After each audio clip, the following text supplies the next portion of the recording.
Right across the world, governments are grappling with how to balance innovation in artificial intelligence with the protection of human creativity. Australia has taken a firm stance, confirming that AI developers will not be allowed to train their models on locally created works without permission. Joining me today is Dr. Karen Sutherland. It's good to see you as always. What is the significance of the decision here at home? Take us through what the artists can look forward to. Well, look, it's pretty groundbreaking because this sort of thing hasn't happened around the world that I have seen. So there's been lawsuits where AI platforms have been taken to court over the use of copyrighted materials without consent. Recently, Anthropic had to pay back many authors because their platform was trained on their book. But I haven't seen a government actually come out and say, no, AI platforms are not exempt from copyright. In Japan, apparently, it's free reign, and it's fine for AI tools to train on copyrighted materials there. So this is quite an interesting, and I think it will be a much welcomed direction by our government. How it will play out is another story. That was my next question, is how the government plans to enforce consent for this AI training. Well, that's right. And I mean, if the AI tools aren't getting that consent, companies are worth billions. Like, I mean, taking someone like just a sole creator taking on an AI behemoth, I mean, how will that work in actuality? And on the flip side, so look, I do not condone the use of copyrighted materials to train AI models on at all. The only downside is that there'll be less Australian content on those platforms because they'll be using really content from the US and other countries because they can do that without the copyright.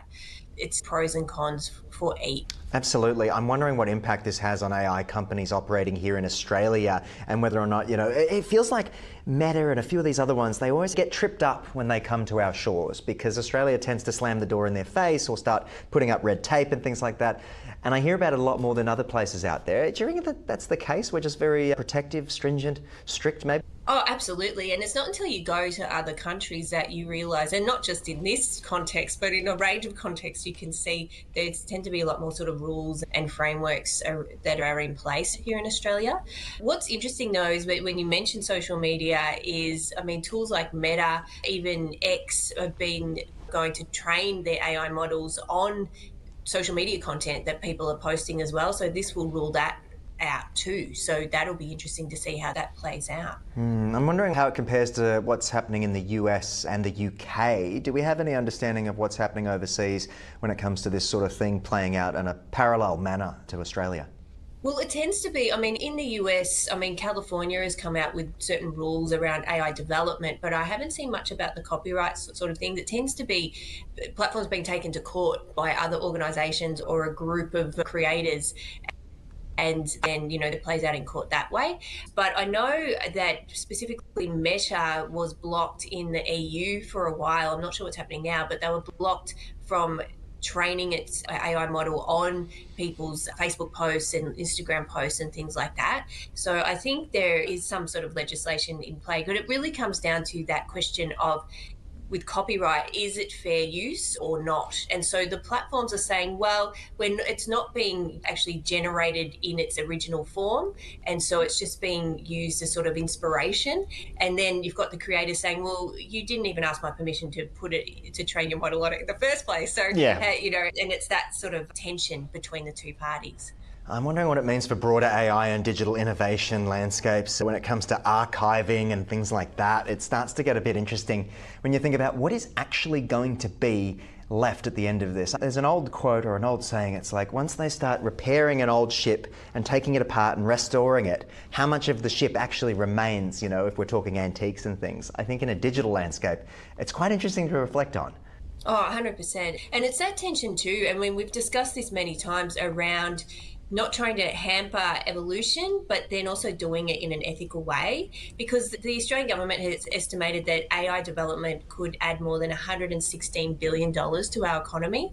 And so you've got that sort of money being waved around and the promise of it, but then you've also got the ethical use and the ethical training of AI models as well. So I guess hopefully they'll find a balance. Well, let's keep it with AI for the moment, but jump over to our next story. Elon Musk unveils AI-powered Grokipedia. As artificial intelligence continues to reshape how this information is created and consumed, a new contender has of course entered from our friend Elon Musk. Take us through a bit about Grokipedia, this AI-driven platform. Of course, you call it Grokipedia. What else could it be? So it's a direct competitor of Wikipedia, clearly, and but it's AI powered by his Grok AI platform, and it's said to already have, I think they said it was 885,000 plus articles on there already. And for something that's just starting, that's an immense volume in terms of content on that platform, which is really interesting. And the thing that worries me though is that Musk has said, oh, this Grokipedia will be able to identify when things are incorrect. It'll be able to correct misinformation and find out when facts are only half being said, and it will correct itself.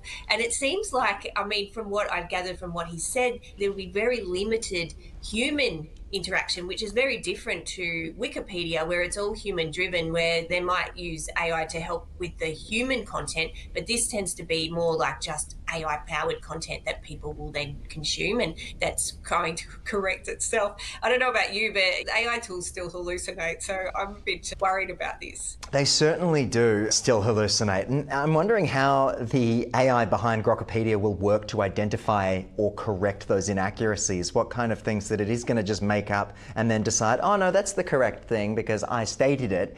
What's the reaction been to the platform's launch? Any word on how people are receiving it?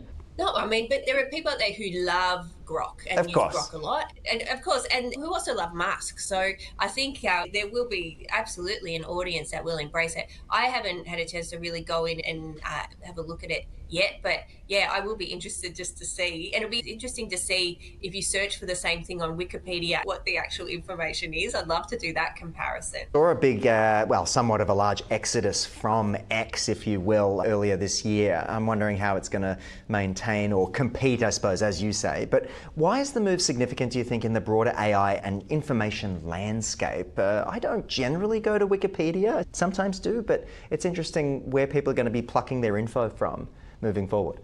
Yeah, 100%. And I think maybe it's a place where it can all live, like a hub of information.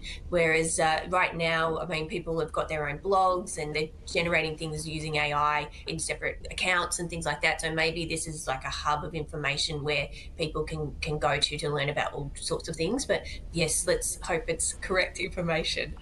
Absolutely. Hey, as always, look forward to speaking to you again next week as we continue to lift the lid on some of these latest AI, social media, technology-driven updates across the world. Thank you again.